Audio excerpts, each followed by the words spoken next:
Hello bookworms, it's Jade from Bedtime Bookworm and welcome back to my channel. Today I'm here with my September reading wrap-up.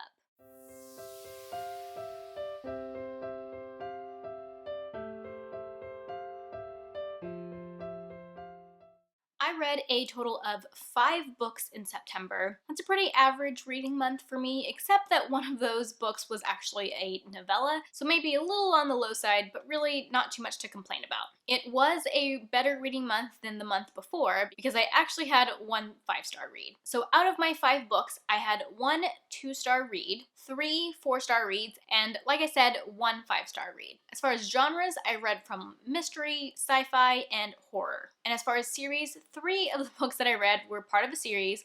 1 was actually a series ender, which is fantastic, but 2 of them were series starters. The 5 books that I read this month were The 7.5 Deaths of Evelyn Hardcastle by Stuart Turton, The Darkest Hours by Thorn, Leviathan Wakes, the first book in the Expanse series by James S.A. Corey, All Systems Red, the first book in the Murderbot Diaries by Martha Wells, and Obsidio, the third and last book in the Illuminae files by Aimee Kaufman and Kristoff. As always, I will have timestamps in the description box so that if you're interested in any of these books in particular, you can jump right to where I talk about that book. In my monthly wrap-ups, I always talk about the books that I read in the order that I read them. So the very first book that I finished in the month of September was The 7.5 Deaths of Evelyn Hardcastle by Stuart Turton. I read this through a combination of the physical book, which I got from my library, and the audiobook, which I accessed through the app Scribd. This is an adult mystery book with a bit of a sci-fi twist to it. I actually read this as part of my work book club. It was actually a book that I had nominated, so I was really excited that it was chosen for book club, and I had been highly anticipating reading this book for quite a while. This book is pitched as Gosford Park meets Groundhog Day by way of Agatha Christie. And to be completely honest with you, I have no idea what Gosford Park is. I'm sure that hurts someone's feelings out there. But I was still very intrigued by that pitch. It has a bit of a 1920s setting to it, which I think is where the Gosford Park stuff comes in, but don't quote me on that. But the basic premise is that there is a dinner party, and at the end of this dinner party, there is a woman named Evelyn Hardcastle who will be murdered. The main character, the person that we're seeing from the point of view of, is trying to solve this murder mystery, and he has 7 days to do this, and each day he wakes up in the body of a different dinner guest at this party. That way he's able to see events from different point of views, and he tries to put together the clues to figure out who killed Evelyn Hardcastle. I heard so much about this book last year. I feel like it was on a lot of people's best of the year list, so I had really been looking forward to reading this, and I was really disappointed when I ended up only giving it 2 out of 5 stars. To be honest, the majority of the book, it was hovering around a 3 to 4 star range. I was enjoying it. There were a few things that I had critiques of, but it was honestly the ending of the book that really brought the rating down for me. Obviously, I can't give any specifics about why I didn't like the ending, at least not in a wrap-up, in a spoiler-free setting. I am planning to do a spoiler-free and a spoiler-filled book review for this because I do want to talk specifics and talk about why I found the ending so disappointing. Because my 2-star rating of this is a little bit of an unpopular opinion, most of my friends on Goodreads have given this book, 4 to 5 stars. There were a handful of people who seemed to more agree with how I felt, but I would say overall the reviews of this book are positive. And I definitely recommend giving this book a shot if you think the premise sounds interesting, because there's really no telling how you're gonna feel. I will go ahead and say a few of the non-spoilery things about the book that I can say. As far as what I liked about it, I thought the idea was really interesting, and it must have been really hard to write as the author. There were definitely some plot holes for me, but mainly I felt like things were a little too convenient, and the story overall just felt very contrived. By the time we got to the end of the book, I thought the author was trying a little too hard to surprise me, to the point that I was finding things a little unbelievable. And in the end, I was left with way more questions than I started out with, and that kind of bugged me. There were definitely some interesting ideas that the author was trying to explore using this story, and I kind of wish that we had gone further into some of those ideas by expanding on some parts of the book that he didn't expand on. I can't really be specific until I do my spoiler review. One thing that I'd seen a lot of people say when they talked about this book was that they had wished they had been taking notes while going through the book, because that way they could have tried to figure out who the murderer was. And honestly, I think that's one of the things that bugged me, because I don't think, even if I had been taking notes, I would have been able to figure this out. It was, in my opinion, a mystery that would have been impossible to figure out based on the information that we were given. Like, I know that's often the case in like cozy mysteries or Agatha Christie books. I think it's pretty common to get to the end and for the whodunit to be a bit of a surprise. So I don't know if that really bugs me, but maybe just because going into it I had the expectation that I could have possibly put together the clues myself, and then to get to the end and be like, wait, I would have never been able to figure that out. It either like made me feel stupid or just like upset my expectation that I had going in. Anyways, I do think that a lot of people are really gonna like this book, and a lot of people have really liked this book, but it definitely did not work for me for reasons that I can't really discuss. The next book that I finished in the month of September was The Darkest Hours by Mike Thorn. This is actually a short story collection of horror short stories by the author Mike Thorn. And I gave this short story collection 4 out of 5 stars. I accessed this book through Kindle Unlimited. I had heard a lot about this short story collection through some of the horror booktubers that I watch, and so I was really interested in giving it a try. Like a lot of short story collections, there were definitely stories that I thought were just okay, and stories that I really enjoyed. The thing that I really liked about this short story collection is that there is a wide variety of types of horror stories.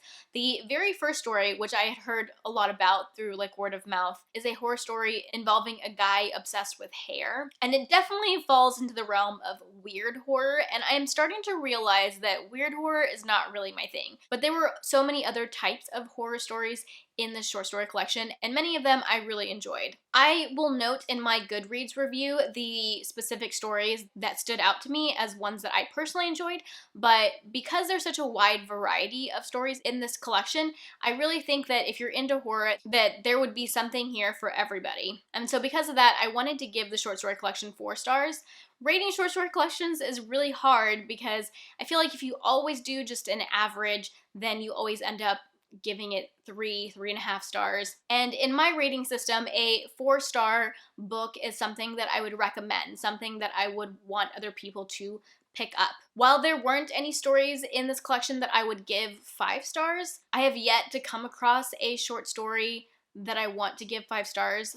I actually was talking about this with my friend Rachel from the Shades of Orange, but I think that I'm just a lover of longer fiction, and I have a hard time wanting to give something that is short 5 stars. But that's a whole nother conversation. So while there weren't any short stories in here that I wanted to give 5 star, there were multiple that I would have given 4 stars. So between that and the fact that there's a big variety of stories in this collection, I wanted to give the collection as a whole 4 stars because I think that if you like horror short stories, you should definitely check it out. So the next 3 books that I read in September were all part of my Space Opera September TBR. I had intended to read 4 books for Space Opera September, but I ended up only reading 3. I wasn't quite able to squeeze in the Binti bind-up. So by finishing 3 books, I became a wing commander. Not quite a fleet admiral, but that's okay. So the first book that I finished in my Space Opera September reading was Leviathan Wakes by James S.A. Corey, which is the first book in the Expanse series. This is a series that I have heard so much about. I had kind of been putting off starting the series because I am trying to limit the number of series that I start, but this was the perfect excuse to read this book. I did do this as a buddy read with my friend Rachel from the Shades of Orange and also Julie from A Girl in a Book. It was a reread for Rachel. She was actually hosting a read-along of this book in September, but it was new for me and Julie. I really enjoyed reading this book and I gave it 4 out of 5 stars. This is an adult sci-fi. It is a space opera and it focuses primarily on 2 characters. One character is Jim Holden and he is an XO on a ice miner, a type of ship that mines ice in space. And through a series of events at the beginning of the book, basically his whole ship and crew, except for like 4 or 5 people, get blown up. And from there, Jim spends the rest of the book trying to figure out who's to blame. The other main character is Detective Miller. He lives on a space station and he's a cop. And one day he is put on the trail of looking for a missing girl who has some pretty wealthy parents. And eventually their two paths cross. I don't know what I was really expecting going into this book. I knew it was a space opera, I knew it was something that people really enjoyed, but I didn't really have a whole lot of expectations other than that.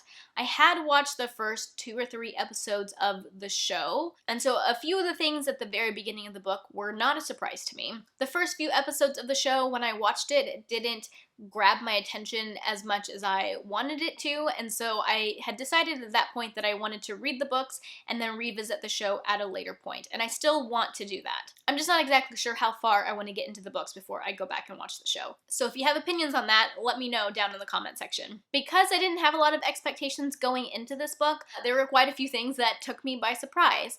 I wasn't expecting the book to be quite so political, so there is a lot of politics involved between people who live on Earth, people who live on Mars, and then people who live out in space. So there's like 3 different factions, and as you progress through the book, you get to understand the dynamics between the 3 groups, and it was very fascinating. Another thing I wasn't really expecting is that there is a little bit of a horror element in this book.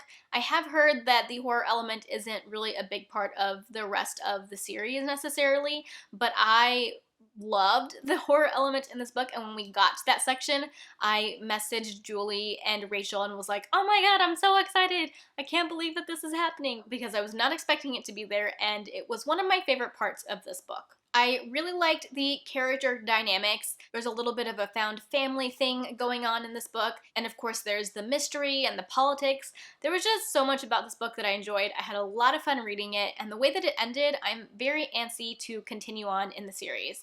I know it's a long series. I think the final book is the 9th book, and it's coming out sometime next year. So I do plan to continue the series, and maybe if I'm lucky, I'll be able to get caught up before the last book comes out. I am considering doing a standalone review for this book because I know a lot of people were really excited that I was reading it, so if you'd be interested in that, let me know in the comment section. The next book that I finished reading in the month of September was All Systems Red by Martha Wells.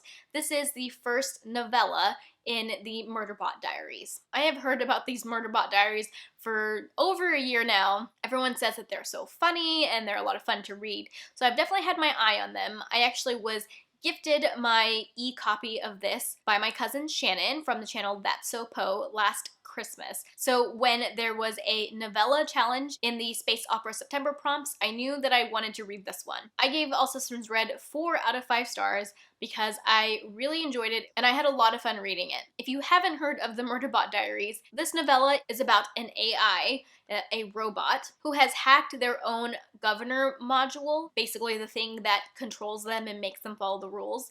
And so now they can kind of do whatever they want, only all they really want to do is watch movies and TV. It's a novella, so I don't really want to say too much about the plot, but basically the Murderbot is on an expedition with a group of humans on another planet, and its job is to protect those people, and of course at some point those people become endangered, but the Murderbot still tries to protect them despite having hacked their own governor module. I really enjoy stories about AIs and robots that kind of explore the blurry lines between what makes them human or not human. And while that wasn't a huge aspect of this novella, it definitely plays a part because of the subject matter. I really loved the way that this one ended. It did not quite go the way I expected. It kind of took me a little bit by surprise, and so I'm very interested in continuing on in the series. I believe there are 4 novellas, and then from what I can tell on Goodreads, there is actually a full-length novel planned to come out sometime next year. Okay, that brings me to the last book that I finished in the month of September,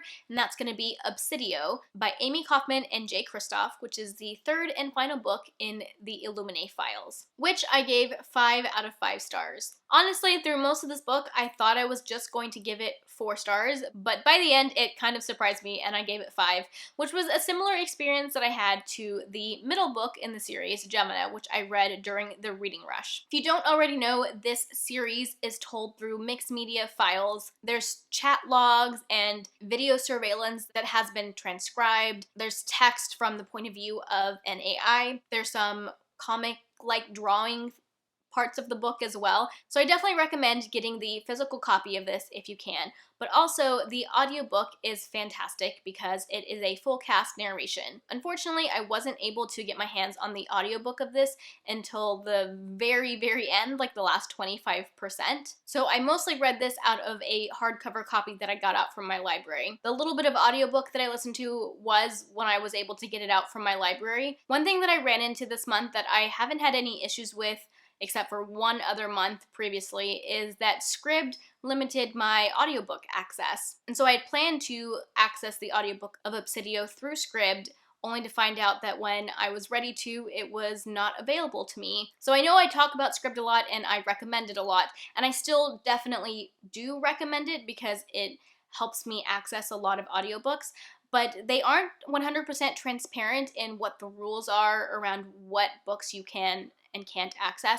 They do say that it's not 100% unlimited, but most months I don't have any problems accessing the books that I want, but very occasionally I do run into the problem where it'll tell me that an audiobook isn't available until the following month when my subscription renews. I've had friends tell me that they can always only access 3 books.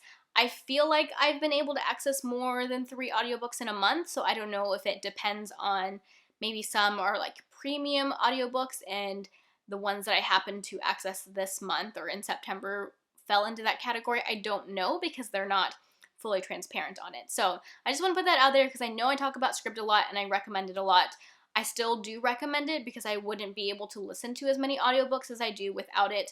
But I did run into this issue this month, and it's only the second time it's ever happened in like a year of using Scribd. So I don't know. Anyways, back to the book. The first 2 books in this series follow different main characters for the most part, and you have a similar situation in this book with a new couple being sort of the focus, but the other characters from the other 2 books play a bigger part in this book than like the second book had the characters from the first book play a part. I don't think that really made sense, but they're all in this last book. You have 2 new characters, but you also have the characters from the other books playing a role throughout the whole story, is what I'm trying to say. One thing that I really liked about the first 2 books is that they each had like a horror element to them. I would call all 3 of these books science fiction thrillers, but those first 2 books also had an element of horror that I really enjoyed. And at first I was kind of disappointed because I wasn't getting that from this last book. There wasn't really a horror element, but now that I'm done with the book, I've come to realize that what this last book is about the horrors of war. It didn't really need like a specific horror element because the war that is playing out and the different sides of that war that you get to see are horrifying enough in and of themselves. Obviously, I can't be very specific about that, but you really see from multiple sides of the conflict that is going on in this last book, and it was just really sad and heartbreaking. You see that in times of war, people are, really just trying to do what they think is best, and sometimes that results in a lot of people getting hurt, a lot of people dying. And this book honestly had me sobbing at the end. Like, not just crying a little bit, but really sobbing at the end. I just thought it was a beautiful story.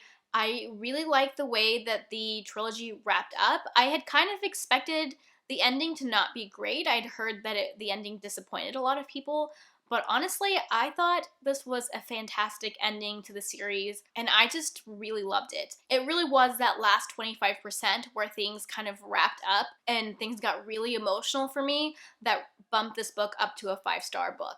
Alright guys, that brings me to the end of this wrap-up. Those are all 5 books that I read in the month of September.